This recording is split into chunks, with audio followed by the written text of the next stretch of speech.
எல்லாருக்கும் வணக்கம்.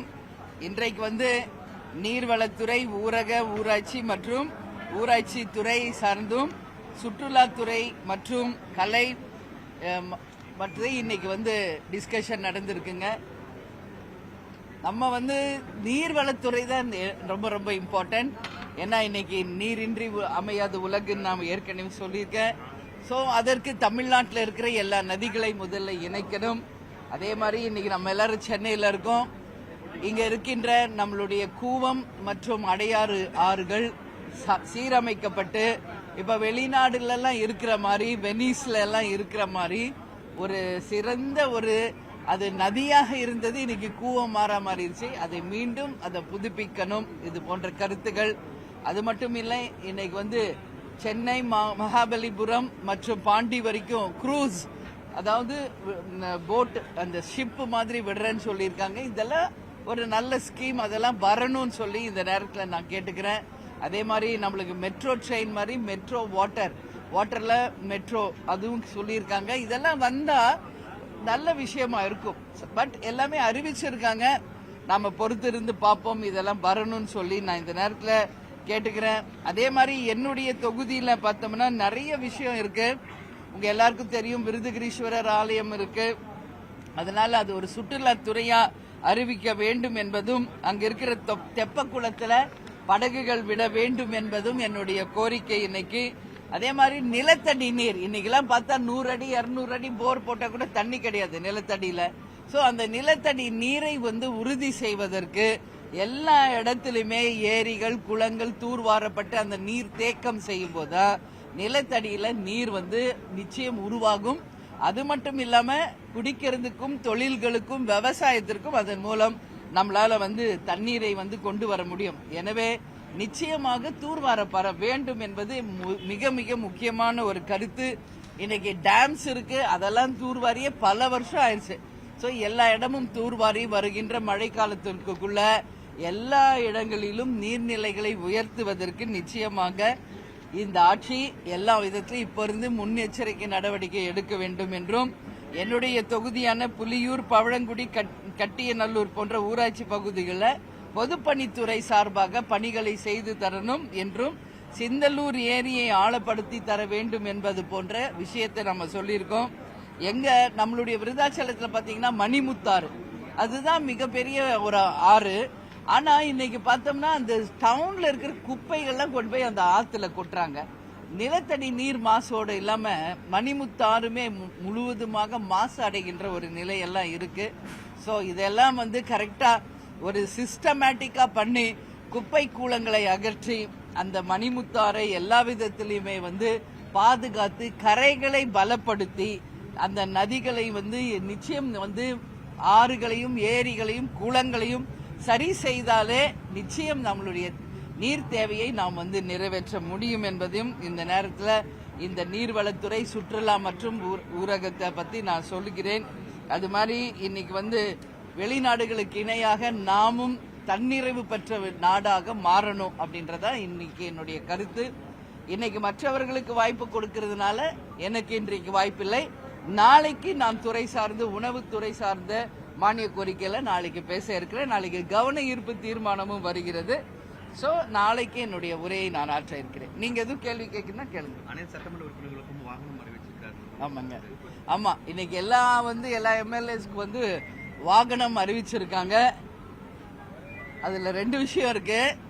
ஒரு பக்கம் நம்ம வரவேற்போம், எடுத்த உடனே நம்ம தப்பா சொல்ல வேண்டாம். அவர் ஒரு பெரிய மனசோட இன்றைய முதல்வர் விஜய் அவர்கள் அனைத்து சட்டமன்ற உறுப்பினர்களுக்குமே வாகனம் அறிவிச்சிருக்காரு. இது ஃபர்ஸ்ட் டைம், எந்த சிஎம்மும் பண்ணாதது பண்ணியிருக்காரு. வாழ்த்துக்கள். இதுக்கு மொத்தம் ஒரு 150 கோடி ரூபாய்க்கு மேல கவர்மெண்ட்டுக்கு செலவு இருக்கு.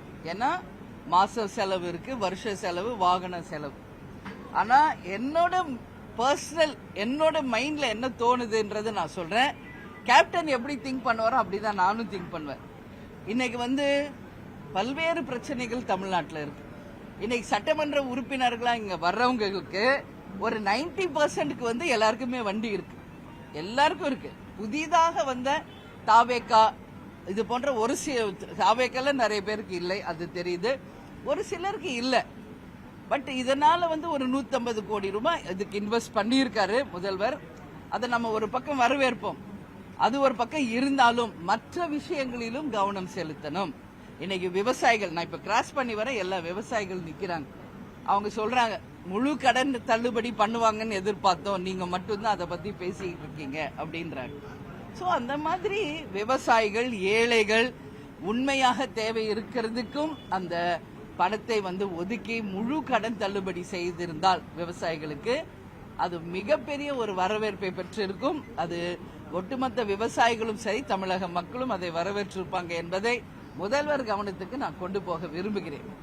அதனால இது போன்ற நம்மளுடைய மக்கள் தேவையே இன்னைக்கு நிறைய இருக்கு. வேலை வாய்ப்பு ஒரு பக்கம், இன்ஃப்ராஸ்ட்ரக்சரு, இந்த மாதிரி விவசாயிகளுடைய பிரச்சனை, இது எல்லாமே நிறைய இருக்கு.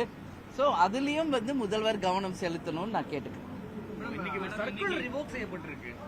காக்ரோச் ஜனதா பார்ட்டி, அப்புறமேட்டு லெஃப்ட் பார்ட்டிஸ் சிபிஐ, சிபிஎம்ல மாணவர்கள் ப்ரொடெஸ்ட் பண்றதுக்கான கண்காணிப்பு பண்ணணும் சொன்னா அதை ரிவோக் பண்ணிட்டாங்க. ஆனா இந்த அறிவிப்பு குறித்து உங்களுடைய கருத்து என்ன? இந்த ரிவோக் செய்யப்பட்டிருக்கு, அது முடிக்கணும் இல்ல, மாணவர்கள் வந்து போராட்டம் நடத்துறாங்க. அது வந்து ஒரு நெறிமுறையோடு ஒரு கட்டுப்பாட்டோட இருக்கணும் அப்படின்றதுதான் தேமுதிகவின் நிலைப்பாடு. நேத்து கூட நம்ம சில விஷயம் பார்க்கிறோம். ஒரு சின்ன மறியலுக்காக தஞ்சாவூர்ல ஒரு பெரிய ஆர்ப்பாட்டத்தை பண்றாங்க, ஒரு பேனர் எடுத்துட்டாங்கன்னு சொல்லி. அது அவங்க உரிமை. பட் அதுக்காக பாதிக்கப்பட்டது ஒரு அப்பாவி மாணவர், ஒரு ஸ்டூடெண்டா, இல்ல அவர் வேலைக்கு போறேன்னு சொல்றாரு ஆகாஷ்ன்றவர். சோ அது வந்து நம்ம பார்க்கும்போது ஒருத்தர் ஆர்ப்பாட்டம் பண்றது ஒரு கட்சி, பாதிக்கப்பட்டது யாருன்னா ஒரு பொதுமக்கள். சோ இதெல்லாமே வந்து நம்ம வந்து கவனத்தில் எடுத்துக்கொள்ள வேண்டும். மாணவர்கள், இளைஞர்கள் என்றதுனால மட்டும் நாம வந்து எடுக்கிறது எல்லாமே ரைட்டுன்னு கிடையாது. கட்டுப்பாட்டோடு சமூகத்திற்கும் ஒரு நல்ல உதாரணமாக அந்த போராட்டங்கள் இருந்தால் வரவேற்கத்தக்கது. ஒரு போலீஸ் ஆபீசர் அவரை வந்து கண்டிக்கிறாரு, நீ இங்கிருந்து போகணும் சொல்றாரு. அவர் கொஞ்ச நேரம் வெயிட் பண்ணிருக்கலாம். ரொம்ப இளைஞரா தான் தெரிகிறாரு. அப்புறம் அடிச்சிருவேன், அடி பார்க்கலான்றாரு, அடிச்சிடுறாரு. சரி, ஒரு அப்பா ஸ்தானத்துல ஓகே, அவர் பெரிய வயசுலயும் பெரியவரா இருக்காரு, அதிகாரியும் அவர் பெரிய அதிகாரின்னு நான் நினைக்கிறேன். திருப்பி அந்த இளைஞர் வந்து ஒரு காவல்துறை அதிகாரியை அடிச்சது நிச்சயம் என்னால ஏத்துக்க முடியல. சட்டம் ஒழுங்கை பாதுகாக்கின்ற ஒரு காவல்துறைக்கு பொதுமக்களாகிய நாம் தான் மரியாதை தரணும். அப்படி நம்மளே மரியாதை கொடுக்கலன்னா இது வந்து மிகப்பெரிய ஒரு விளைவுகளை வந்து நிச்சயம் ஏற்படுத்தும். அதுக்காக அவர் செஞ்சதும் கரெக்ட்னு நான் சொல்லல. எந்த கட்சியோ ஒண்ணு ஆர்ப்பாட்டம் பண்ணி தான் அவர் வேலைக்கு போகணும்னு சொல்றாரு. அவரை விட்டுருக்கலாம், ஓகே இந்த பக்கம் கிராஸ் பண்ணி போங்கன்னு. பட் அவர் கோபம் வேற பக்கம் மாறி இப்ப இன்னைக்கு அந்த பையன் தான் பாதிக்கப்பட்டிருக்கான். 6 பிரிவின் கீழ் வழக்கு போட்டு அரெஸ்ட் பண்ணியிருக்காங்க. முதல்வர் கவனத்துல இந்த நிகழ்ச்சி போயிருக்கு. நாளைக்கு கவன ஈர்ப்பு தீர்மானம் இதை பத்தி தான் இருக்கு. இருந்தாலும் நீங்க கேட்டீங்க, நான் சொல்றேன், அந்த பையனை மன்னித்து விடுதலை செய்ய வேண்டும். அதே போல இளைஞர்களும் ஒரு வயசுல பெரியவங்க, அவங்க சட்டத்திற்கு உட்பட்டவர்கள் என்பதை மதிச்சு அவங்களெல்லாம் அடிக்கிறது தப்புங்க, பண்ணக்கூடாது. ஒரு சட்டம் ஒழுங்கை வந்து கண்டிப்பா இளைஞர்கள் மதித்தால் தான் எதிர்காலம் நிச்சயம் நல்லா இருக்கும் என்பதில் எந்த மாற்று கருத்தும் இல்லை. போராட்டத்தை பத்தி நீங்க பேசுறீங்க. ஆனா இந்த சர்க்குலர் வந்து கொடுத்ததே வந்து மாணவர்களுடைய போராட்டத்தை உரிமையும் வந்து நசுக்கக்கூடிய வகையில் இருப்பது போன்ற ஒரு பிரச்சனை தான் வருது. இன்னைக்கு காலேஜ்லயே மாணவர் பேரவை தேர்தல் நடத்தணும்ன்றது எல்லாமே ஃபாலோ பண்றாங்க, இல்ல கோர்ட் கைட்லைன்ஸ் இருக்கு. நீங்க வந்து இந்த போட்ட சர்க்குலரே வந்து மாணவர் போராட்டத்தை வந்து தடை பண்ணணும் அப்படின்ற மாதிரி தானே இருக்கு. காக்ரோச் ஜனதா பார்ட்டி வந்து மத்திய அமைச்சரை பதவி நீக்கம் செய்யணும் போராட்டம்லாம் நடத்தி வெற்றி பெற்றிருக்காங்க. அப்போ இது நீ தமிழ்நாட்டில் இந்த போட்ட இந்த சர்க்குலர் வந்து மாணவர்களுடைய உரிமையும் போராட்டத்தையும் பாதிக்கக்கூடிய வகையில் தான் இருக்கு. அதுதான் இப்ப எதிர்ப்பு. இல்ல, இது வந்து ஜனநாயக நாடு, எல்லாருக்கும் உரிமை உண்டு. அவங்கவுங்க ஒரு விஷயத்துக்காக போராடுறது, அவங்க கருத்து முன்னுரிமை கொடுப்பது, பேசுறது, எல்லாருக்குமே வந்து இங்க உரிமை உண்டு. அது ஒரு கட்டுப்பாட்டை மீறி, ஒரு வரம்பு மீறி போகும்போது அரசாங்கமும் ஜுடிஷியரியும் காவல்துறையும் அதை கையில் எடுக்க வேண்டிய ஒரு கட்டாயத்துக்கு தள்ளப்படுறாங்க. அதனாலதான் சொல்றேன், இளைஞர்களுக்கு மிகப்பெரிய எதிர்காலம் இருக்கு. அதை ஒரு நெறிமுறையோடு நீங்க செய்யும் போது அதை மக்களும் வரவேற்பாங்க, உங்களுக்கும் அதனால நல்லது நடக்கும், ஒரு நல்ல எதிர்காலமும் வரும்ன்றதா என் கருத்து. முதல்வர் இன்னைக்கு பேசும்போது தன்னுடைய டேபிள்ல ஊழல் குற்றச்சாட்டு 3 ஃபைல் இருக்கு. ஆமாங்க. அது குறித்து இல்ல, அவங்க வந்து மெயினா சொல்றதே வந்து இன்னைக்கு ஊழல் இல்லாத ஒரு நேர்மையான ஆட்சி அப்படின்றத அவங்க வலியுறுத்திக்கிட்டே இருக்காங்க. தமிழ்நாட்டில் முதலில் லஞ்சம் ஊழல் இல்லாத நேர்மை ஆட்சின்னு சொன்னவர் கேப்டன் தான்.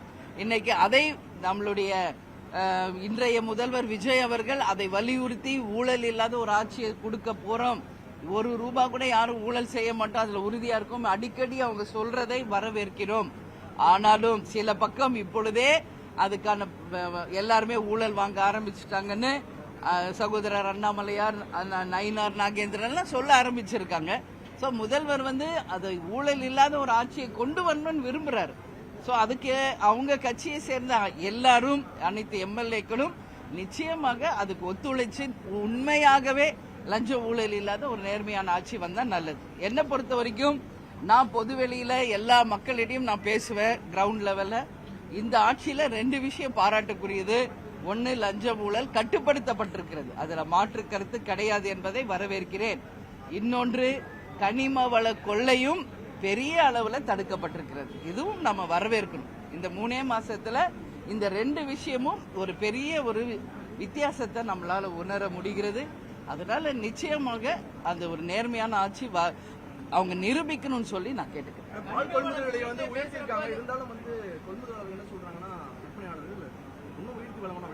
அது அட்லீஸ்ட் என்ன ஒரு 3 ரூபாய் உயர்த்தி இருக்காங்க. பட் இன்னைக்கு இருக்கின்ற அந்த மாட்டு தீவனமாகட்டும் செலவுகள் அவங்களுக்கு அதிகமாக இருக்கிறதுனால அந்த 3 ரூபாவை இன்னும் ஒரு 6 ரூபாய் 7 ரூபாய் இல்ல 10 ரூபாய் வரைக்கும் உயர்த்தி இருந்தா அந்த பால் கொள்முதல் செய்யறவங்களுக்கு ஒரு பெனிஃபிட்டா இருந்திருக்கும். அதுதான் நான் சொல்றேன். இப்ப இந்த கார் போல ஸ்கீமுக்கெல்லாம் பார்த்தீங்கன்னா இந்த மாதிரி ஏழைகளுக்காக அதை பண்ணியிருந்தா இன்னும் வரவேற்கக்கூடிய ஒரு விஷயமா இருந்திருக்கும் என்பதை என்னுடைய கருத்து, தேமுதிகவின் கருத்து. மாநாடு நாளைக்கு நடக்குது. தமிழ்நாட்டினுடைய முதல்வர் நாளைக்கு பங்கேற்கிறதுக்கான சூழல் இருக்கு. என்ன விஷயங்கள்லாம் பேசணும்? இது நேத்தே இங்க பதிய வச்சிருக்கேன். நேத்து இதே பிரஸ் மீட்ல இங்கே அதை சொல்லியிருக்கேன். நான் தான் ஃபர்ஸ்ட் சொன்னேன்.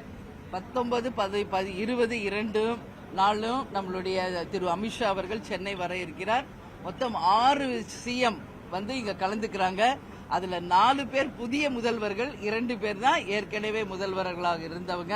அந்த வகையில் நமக்கு இப்ப கர்நாடகாவோட தான் இப்ப காவேரி இஷ்யூ ஆகட்டும், நமது தமிழர்கள் 3 பேர் சுட்டுக் கொல்லப்பட்டதாகட்டும் மிகப்பெரிய ஒரு மக்களிடையே ஒரு கொந்தளிப்பை ஏற்படுத்தி இருக்கிறது. நிச்சயமாக நமது முதல்வர் திரு டி.கே. சிவகுமார் அவரிடம் பேசி உறுதியாக அந்த பாதிக்கப்பட்ட குடும்பங்களுக்கு 1 கோடி ரூபாய் நிவாரண நிதி ஒரு வேலை வாங்கி தரணும். கவர்மெண்ட்ல ஒரு ஜாப் இனி இந்த மாதிரி தொடராம இருக்கிறதுக்கு உறுதிப்படுத்தணும்ன்றது என்னுடைய கோரிக்கை, தேமுதிகவின் கோரிக்கை. அது மட்டும் இல்லாமல் நம்ம காவேரியிலிருந்து இன்றைக்கு உபரி நீர் தான் இன்னைக்கு இப்ப வரைக்கும் வந்துகிட்டு இருக்கு.